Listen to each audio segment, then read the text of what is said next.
दक्षिण के वो शंकराचार्य जी का मानना था कि हमारे सन्यासी को हम शांति कुंज इसलिए भेज रहे हैं तो गायत्री के मंत्र दृष्टा विश्वामित्र के इस युग में कहीं दर्शन करना चाहे तो परम पूज्य गुरुदेव से ज्यादा श्रेष्ठ व्यक्ति और कौन हो सकता है, यह शंकराचार्य के मन में था। इसलिए उन्होंने अपने सन्यासियों को शांति कुंज हरिद्वार गायत्री जयंती के अवसर पर भेजा कि परम पूज्य गुरुदेव के सानिध्य का लाभ मिले और उनसे कुछ मार्गदर्शन प्राप्त करे, अपने जीवन को ऊंचा उठा सके। और जब सन्यासियों का वह दल परम पूज्य गुरुदेव से मिलते ही अभिभूत हो गया।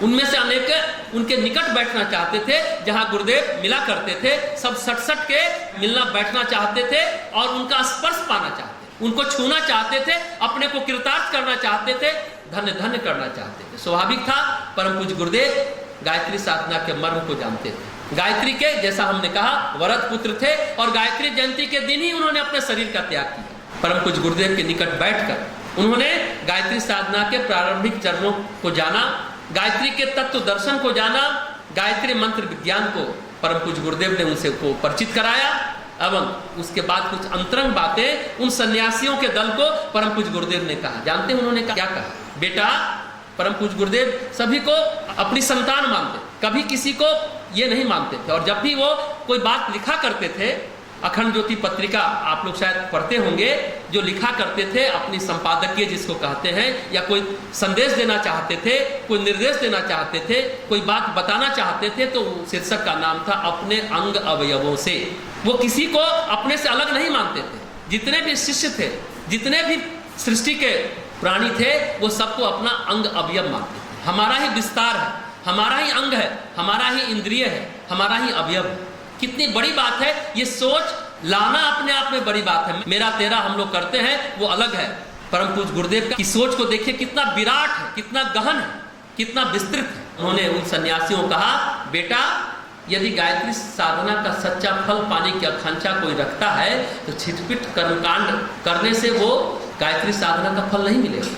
गुरुदेव ने कहा, गायत्री साधना का सच्चा फल पाना चाहते हो तो दैनिक उपासना में आत्मिक प्रगति की भावनात्मक प्रक्रिया को, जीवन साधना को, आत्म परिष्कार को, अपने व्यक्तित्व के बदलने की प्रक्रिया को न जोड़े रखा तो गायत्री साधना का परिणाम कुछ नहीं निकलेगा, कोई फल नहीं मिलेगा।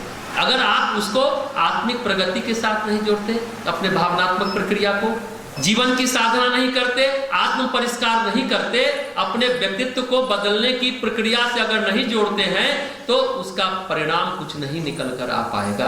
उन्होंने क्या उदाहरण दिया? सिर्फ पेन पकड़ा देने मात्र से कोई रचनाएं नहीं करने लगता। सिर्फ पेन पकड़ा देने मात्र से कोई बड़ा बड़ा पन्ना नहीं लिख सकता।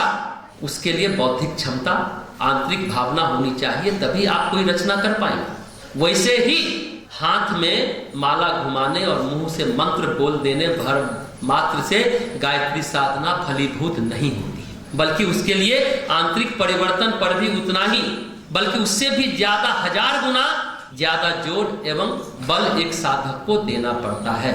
ये लाइन परम पूज्य गुरुदेव ने उस दक्षिण से आए हुए सन्यासियों के समूह को कहा। क्या कहा?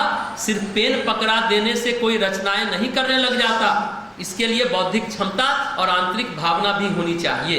उसी तरह हाथ में माला पकड़ लेने से उससे आपकी गायत्री साधना फलीभूत नहीं होगी और शायद बहुतों की नहीं फलित हुई होगी। व्यक्तित्व में कोई परिवर्तन नहीं आया, कोई उदात्त हृदय नहीं हुआ, कोई हृदय से लगता है और संकीर्ण हो गए और अकड़ गए, उनमें कोई लचीलापन नहीं है, फ्लेक्सिबिलिटी नहीं है, स्टिफनेस आ जाता है, क्योंकि सिर्फ माला गिनती करते रह गए और मंत्रों का मुंह से उच्चारण करते रह गए, आंतरिक भावना नहीं बदल पाई।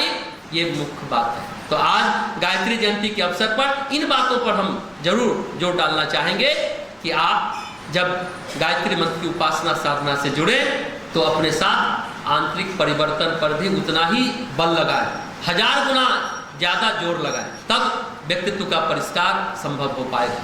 गायत्री उपासना तभी आपकी फलित होगी।